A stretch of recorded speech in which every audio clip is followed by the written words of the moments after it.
Good afternoon, and welcome to our Ethics Roundtable on the importance of values in career development. I am Tracy Gonzalez-Padron, the director of the Daniels Fund Ethics Initiative Collegiate Program at UCCS College of Business. The Daniels Fund Ethics Initiative at UCCS serves our campus and Southern Colorado to champion principle-based ethics. We do that through UCCS Ethics Fellows, UCCS Student Ethics Ambassadors, and Southern Colorado Ethics Champions. The Daniels Fund Ethics Initiative roundtables offer the opportunity for everyone to learn how others teach ethics and implement principle-based ethics in their work or area of expertise. We encourage active participation. You will be asked to do things during this, so don't just put on the video and then leave, and encourage questions and ideas. This afternoon, we are pleased to welcome an ethics fellow and assistant dean for external relations for the College of Business, Meghan Stidd, to present her project to champion ethics on our campus, along with Allie Singer, an MBA student and Daniels Fund Ethics Initiative Ethics Ambassador. Meghan, I turn the program to you. Thank you, Tracy, and thank you everyone for joining today. I see several familiar names in the participant list, so thank you for coming and listening to me speak. And some of you are going to be a little bit familiar with this content already, because some of you I know have some knowledge on what we've been doing with our programming here in the college, but excited to share what we've been doing with career development and how we're incorporating values and ethical principles into that. So with that, we'll go ahead and get started. A couple of objectives. I always like to start out with what you're going to be learning today or what we're going to be talking about. So we're going to explore personal values and how they relate to effectiveness in a given career. We're going to learn how to integrate values into career progression, and then understand why values are important and what happens when values are lacking in that career exploration and progression process. So I am going to ask you to do some activities today. We're going to give you a glimpse of what happens inside the classroom when we start talking about values and how they align with careers. So we're going to start with a little pre-assessment, and Allie is going to put up a poll here. So she just started the poll, and if you could answer, one, do you feel that you have a clear set of personal values? The second question we have for you is, when evaluating career options for yourself, did you consider your personal values and ethics and how they relate to your industry? And then when applying for positions, did you research ethics and values of the organization first? I just want to see where we are with the group that we have today. So thank you for your replies, and we'll give everybody a moment to answer. Okay, I'm going to go ahead and close the polls. I think most of you were able to answer, so we're going to end the polling here. And I'm going to share the results here so you can see them. So most of you feel that you have a clear set of personal values. We definitely find that students coming into the classroom tend to feel like they do have a clear set of personal values, what's important to them, what they think they will need in life to be happy, and we'll go through some of what of those principles or values might be here in a little while. And I love to see that, 75% of you thought about that when considering your industry or profession. We see a lot of students that actually don't relate the two. They don't think about ethics and values and how they relate to their specific industry. It's something new that we present in class. And then there are some that fall in that somewhat category, right? So some students are aware of it, but a lot of students, this is the first time that we're introducing that to them. So I love to see that you all are thinking about that in your career. And then we see a bigger split when we start to look at if you're doing the research to see the values of an organization when you're applying for positions. And this is where we really want to raise awareness to our student body, that when you're out there looking for positions, it is so incredibly important to consider the values and ethics of the organization and make sure that those align with your personal values and ethics. So you can see, 38% of you are doing that, and that's wonderful. But there's a group of you there that are maybe somewhat applying that or not at all. And in terms of students, when I see them in class and we start talking about this, most of them have never thought about how they're researching the values of an organization and how that aligns with their personal values. So that's what we're going to share a little bit about today. So thank you for participating in that, our little pre-assessment exercise. So I'm going to pose this question to you. Feel free to unmute and answer it, or I have my chat open, happy to look in the chat. So why do you all think values matter when you're considering a career pathway, or when students are considering a career pathway? Why do you feel that that would be important? Feel free to unmute yourself and answer, or type something in the chat if you would like. Hey, Megan, this is Juan. Hi, Juan. So basically, there's a cognitive dissonance. I mean, if you don't actually align your values with those of the company, something is going to give. So eventually, you either shift your values towards the company's values, which could be a good thing or a bad thing, depends on what your values were initially, or the opposite, which is more difficult. Usually, the organization will not shift their values towards your values. So in order to be in harmony, I guess, you need to have a similar set of values. Yeah, absolutely. So I love how you brought cognitive dissonance into it. And it's not even just about the organization in general. Sometimes it's just looking at the specific industry, right? And if you're going into an industry that has values that don't align with yours, or you're not going to be as effective in the role, you're not going to be as happy in your career. And we try to, and we'll talk a little bit about the curriculum later, but we like to introduce this concept to students early. We try to catch them, their freshman year, or if they're transfer students, their first semester when they get here, to really talk to them about it, to make sure that they're on the right career pathway and that they're in the right industry and that they're thinking about different employers when they're also looking at that, so they can be happy within their career and they can be effective and good at what they're doing. Because when there's a disconnect there, there's a lot of things that can go wrong, and we'll share some statistics later about what we see happening in the workforce when values and ethics don't align. So thank you, Juan, for adding to that discussion.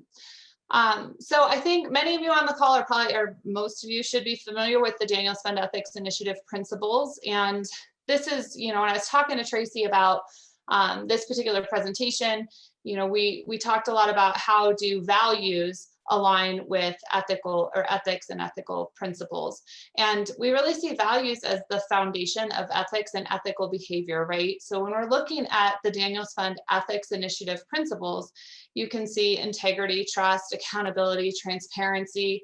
Those principles are values within themselves, right? Like, I like to think fairness is a value of mine. Respect is absolutely a value of mine.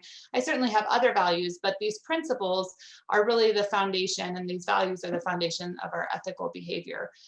So these are the Daniels Fund Ethics Initiative principles, but you all shared at the beginning of this call, you all have your own set of values and principles as well. And so this is where values and ethics are somewhat interchangeable. And, I consider them to be very similar concepts when talking to students about values and careers. Okay, so moving on, this is where you get to do some work. So Allie, if you could make sure, so Allie already put it in the chat here. So this is an exercise that we do with students. We have lots of different assessments that we have students take. And Allie and I chose an assessment that doesn't take a lot of time because we're limited here. So some of our assessments take more time than others. This should take you less than 5 minutes. So or 5 minutes or less. So we want to give you 5 minutes to go to this website. And this is going to help you identify your set of values and share with you what is important. So if you could open a web browser and navigate to that website, and we'll give you about 5 minutes or so to take the assessment, and then we'll move on from there. And thank you to those of you who answered my discussion question in the chat. I see that Ali responded to you all, but for those of you that haven't read the chat, it's really important to think about your values, to have that feeling of authenticity. As Elena mentioned, Scott said you want to have a good fit between what you believe and how you spend a large amount of your time. That's certainly true. And then Jen sharing that company values have to match yours or you'd be miserable. So absolutely, those are all true. Thank you so much for your feedback there. So we'll get started to talking about your results. So this is an exercise kind of similar to the assessments that we send students through, and one of the values assessments we have them do. So my results when I do this values assessment, equality comes up as one of my top values, family, which is absolutely true. I have a lot of time I spend with my family. Meaningful work, which is why I'm in education to begin with. I actually started a career and started working in the business sector. My undergrad's in HR and marketing, and I had planned to work my way up the corporate ladder and be a successful businesswoman. And I lasted a whole 90 days in the corporate sector and was really unhappy because I didn't feel like my work was as meaningful as I wanted it to be, and which is why I ended up coming into education. Friendship and loyalty are two other top values for me. So this just gets you thinking about maybe what's important to you and important in your life. And for students who haven't really thought about their values or aren't quite sure, maybe what their top values might be, this is an assessment that we encourage them to take to identify some of those values that they need to think about when they're thinking about their work. So at this point, we're going to continue with like the classroom environment and what we would normally do with our students. And Allie's going to send you all to some breakout rooms. So we're going to give you, about 5 to 7 minutes to chat and discuss and reflect on this assessment. So in your breakout sessions, we want you to discuss your top values with those in your group. How do those values align with the ethics and values of your career and industry? Or is there a conflict? Do you see any conflict in that? And then maybe what values are most respected in your career field? So when we talk to students, we talk about the industry they're going in and maybe the top values that are needed in that industry. So examples might be truthfulness in accounting, right? Compassion in healthcare, or integrity in law enforcement. So what values are important in your career field?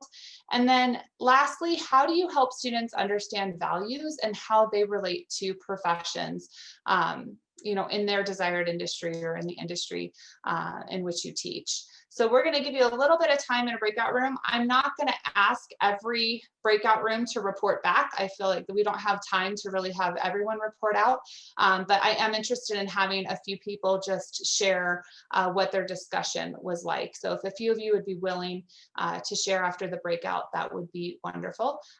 Otherwise, I'm going to have Ali go ahead and send you all out to your rooms. We'll see. Okay, I think everybody is back in the main room here. So thank you all for going through that exercise. It's just a small taste of what we would typically do in a class. And obviously we don't have enough time in this session to fully immerse you in the values that we do and the assessments we do and how we would teach this in a full-length class, but it gives you a little bit of idea how we introduce this to students and start the conversation. So would anyone like to share in their group what they talked about or key takeaways, how you felt about the assessment? Anybody who's willing to share, I'd love to hear from you.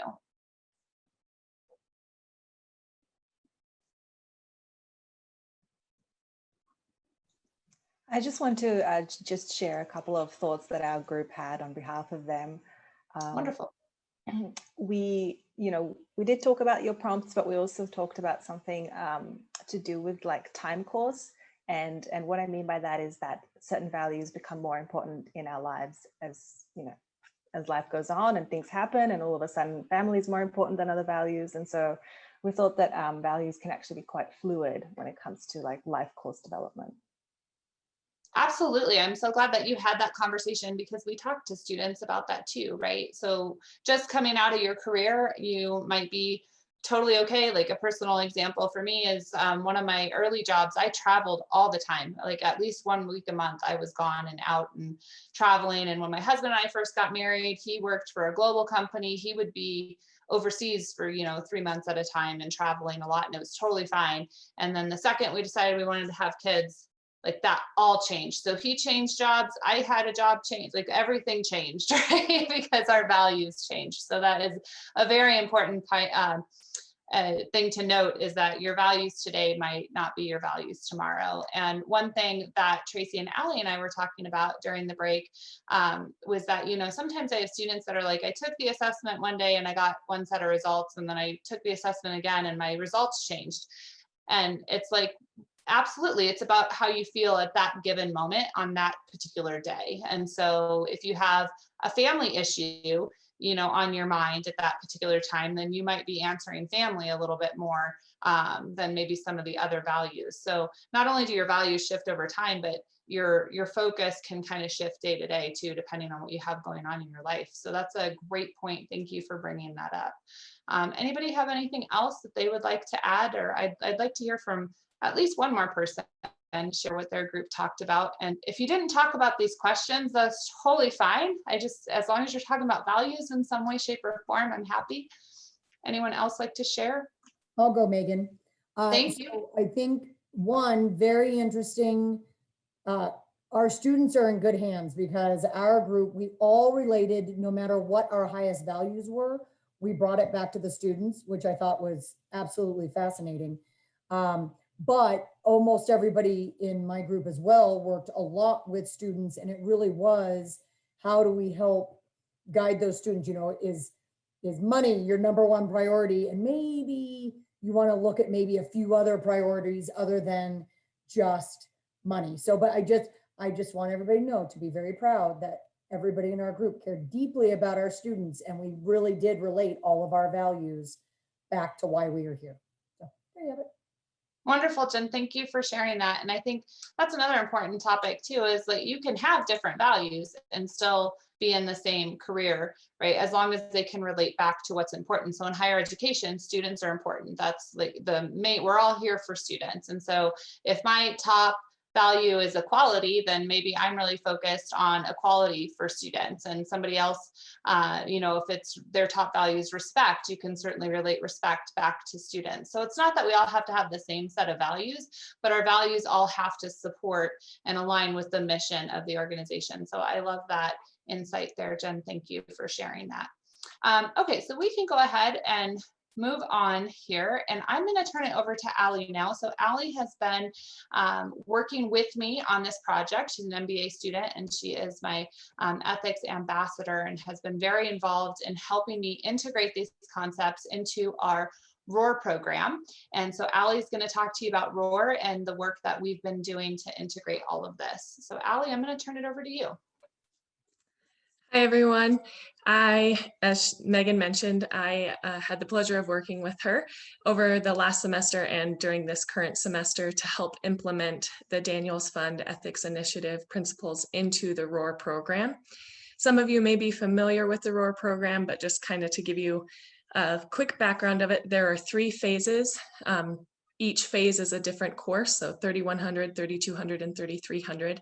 And at each phase, we wanted to make sure to integrate ethics into the course without creating a whole other amount of work for the students to do. Obviously, it's going to add some work, but we didn't want to make it a whole 2 or 3 modules or several hours worth of work, because all of these classes are 1-credit courses. So we had to find integrative ways to add ethics and get these students thinking and talking about it early on in their career choices.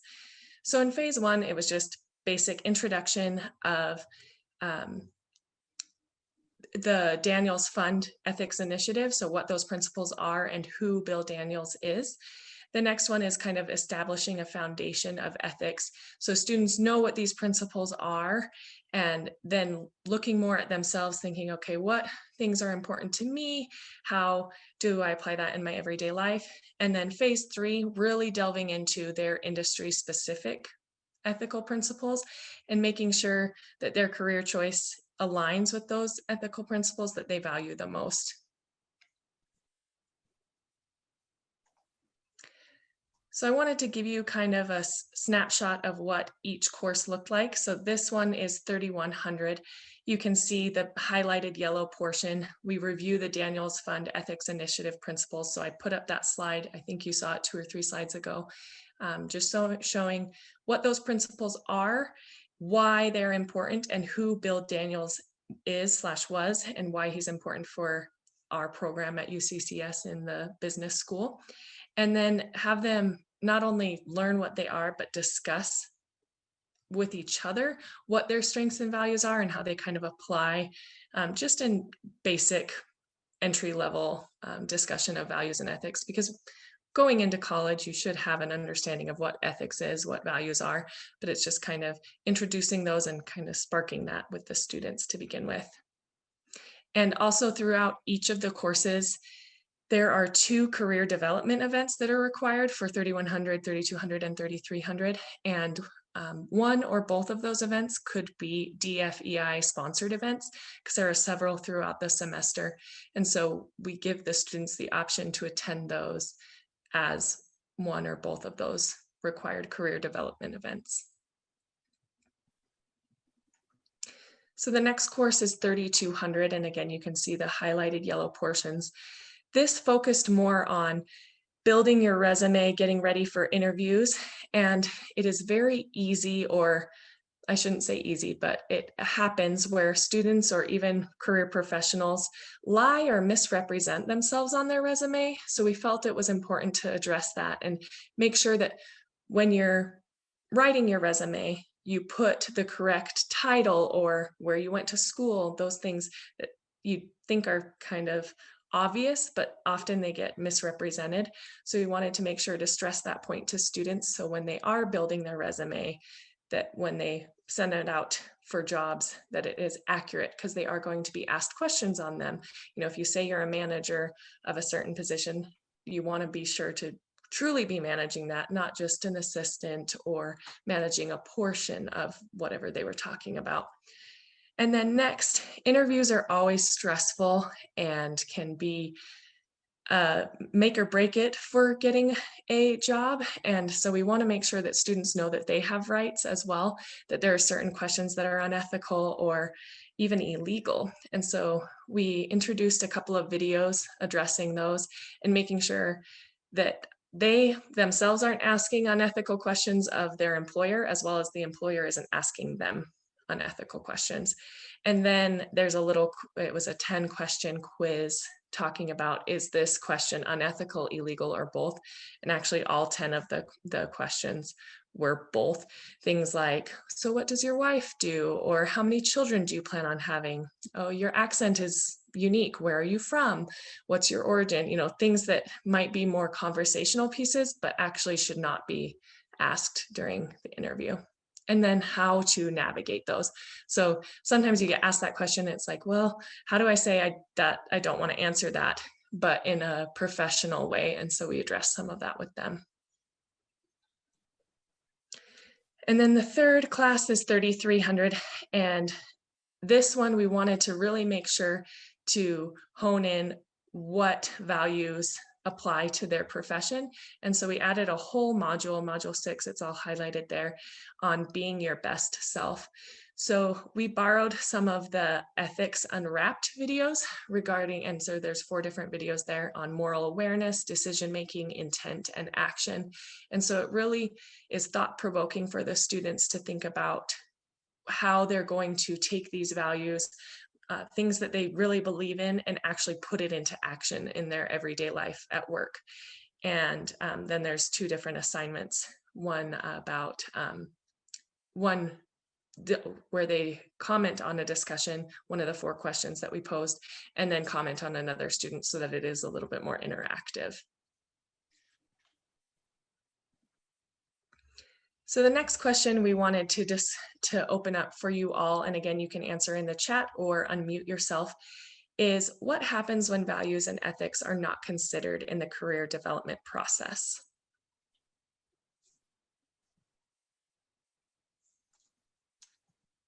And I think we touched on this a bit. Several of you kind of spoke about it when we answered, the first question. So they're very, very similar, but I'll share with you in the interest of time, because we want to make sure that we have time for questions and answers too. So we had talked about students just maybe not being happy in their careers, or, there'll be some cognitive dissonance there if their values don't align. But I'm going to share some statistics with you all. So there is a big piece in this is happiness. So if students aren't actually thinking about their values and how they align with their careers, they're just not going to be happy in the career. So it's not fulfilling, and they just find themselves really unhappy and unsatisfied. So there's several companies and organizations out there that do surveys on happiness and how people feel in their jobs. And depending on the survey you look at, it's anywhere from 50 to 85% of people say that they are unhappy or dissatisfied with their job. And so a lot of that can stem from, the ethics of the organization, maybe how they're treating their employees, and that not aligning with the values and the ethics of the individual. It also results in turnover, right? So individuals can leave their employer because of a difference in ethics and values. I mean, that's why I left the corporate sector, is because I really wanted to have that meaningful work that I didn't feel I was getting there. And there was a recent ethics study that 36% of respondents left a job because they disagreed with the ethical standards of a company. So turnover is a real issue if you're not thinking about values and ethics in the career process. So whether you're a company or an individual, turnover can be a problem there. And then lastly is just unethical behavior, right? So when individuals, if they view unethical behavior as the norm, then there tends to be more unethical behavior that occurs from that. So in a recent National Business Ethics survey, 41% of employers or employees reported seeing unethical behavior in the workplace. And so that can certainly lead to more unethical behavior as people don't see the value in, like, well, why am I following the rules, or why am I, not cutting corners to get ahead when the rest of my colleagues are not following the rules either. So those are the three big possible issues that I see with keeping, if you don't include values and ethics into these career discussions, then students and you as an individual won't be as happy in your career. You might see some turnover, and then there's an opportunity to see an increase in that unethical behavior. So that's all we have to share with you all today. But Ali and I are happy to entertain questions. We have plenty of time for discussion if any of you have anything you would like to share or ask.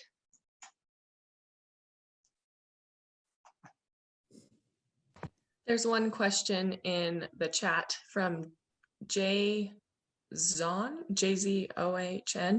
When unethical behavior becomes the norm in the workplace, this can lower morale within the workplace. Oh, sorry, he was responding. I thought it was a question. Can absolutely lower morale. So then people are just dissatisfied, and then that leads to that turnover piece that we were talking about as well. So we really like to showcase these, talk to students about their values and ethics and why it matters in their career development, so that they end up in a career that they love, and that they're willing, with an employer that is treating them the way they want to be treated, and kind of helps them just be happy and content with where they're at. Any questions or I have a comments? question. How, and I think Scott Haler has a question as well. Okay. How receptive are our students to having these conversations? Are they, do they agree with it? Do they disagree with it? Are they like woohoo and relieved? Or is it like, oh, just one more thing? How do our students take this? Yeah, so I will be completely honest with you. So it depends on the student, right? There's some students that if you tell them they have to take a self-assessment and do some reflection and think about their values and their feelings, and they're like, oh my gosh, I don't, like, this is too touchy-feely for me, or so we really focus on talking about the importance of it. And so when we're able to really explain it to students, And we monitor the chat, and all these courses are online. So we really monitor the discussion boards and see if we have a student who's posting discussions where it's really evident that maybe they're not connecting with the material. I'll take the time to talk to them and discuss the importance of this and why it's really necessary in their careers. And typically they can see that connection and understand it. For our non-traditional students, they are they're a little feel like they've had more life experience and maybe they're a little farther along in the process. So we spend a lot of time talking to them about how they can apply this to career progression rather than just, entering a career. And then for our traditional students, they're very receptive to this, and most of them are open to talking about it, enjoy taking assessments and thinking about these types of things. I also think it's a generational piece too, right? We are seeing more and more students wanting to have an impact, more of an interest in social impact endeavors or nonprofit sectors. And so some of our students are really already thinking along these lines. They just haven't framed it in terms of, I need to understand my values and the values of an organization, but they know they want to make a difference. So I would say the majority of students are pretty receptive to it. And those who are not, we're really able to talk to them about the value and why it's important. And also to kind of speak from the student perspective, integrating this into the program, I wanted to make sure to leave it very generic, because then the students can kind of rank their values according to whatever their profession is. I'm in healthcare, and so my values are much different than some of the people that I work with. I mean, a lot of them align, but I wanted to make sure that it was generic and allowed them to kind of steer the course when it came to that. And then it is something that they can take and run with it if they want to. It's the amount of effort that you put into it is what you're going to get out of it. Scott, you had a question? Yeah, thanks. I was curious with particularly the younger students, how you get them to, one of the values was making a good salary or making a lot of money. I can't remember what the term was, but how do you help them to understand that that's really not all there is? Because I think a lot of times, particularly, people coming out of an undergraduate program are looking for a high-paying job that they're going to be able to, live a good lifestyle, and not thinking about the fact that there are a lot of other factors that will be more important in the long term. So I'm wondering how you get that point across to younger students in particular. That's a great question. Thank you. So I will say I share a lot of my personal stories in this curriculum when I'm talking to students, because it's actually very ironic that I'm in this field where I help people with their careers, because I had no idea what I wanted to do. I had no career plan. I ended up on the wrong pathway. So I share a lot of my personal experience in that, but we also engage with our employers and our community quite a bit, and we'll bring professionals that are hiring students, looking for talent, and have them share their stories as well, and have them talk about the importance of values in the workplace and share the values of their organization. And we also have them talk about, the benefits that they might offer.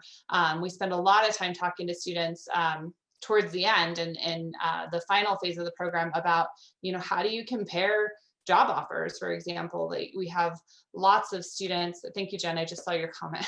So thanks. We talked to them about, you might come in at a lower salary, but what are the benefits? What's the time off? How do your values align, and how do you compare offers so that you're not just looking at salary? I teach a couple different versions of this class. So the ROAR program is one that is mainly for business students. And then I also teach a BUAD 3010 class, which is open to all majors.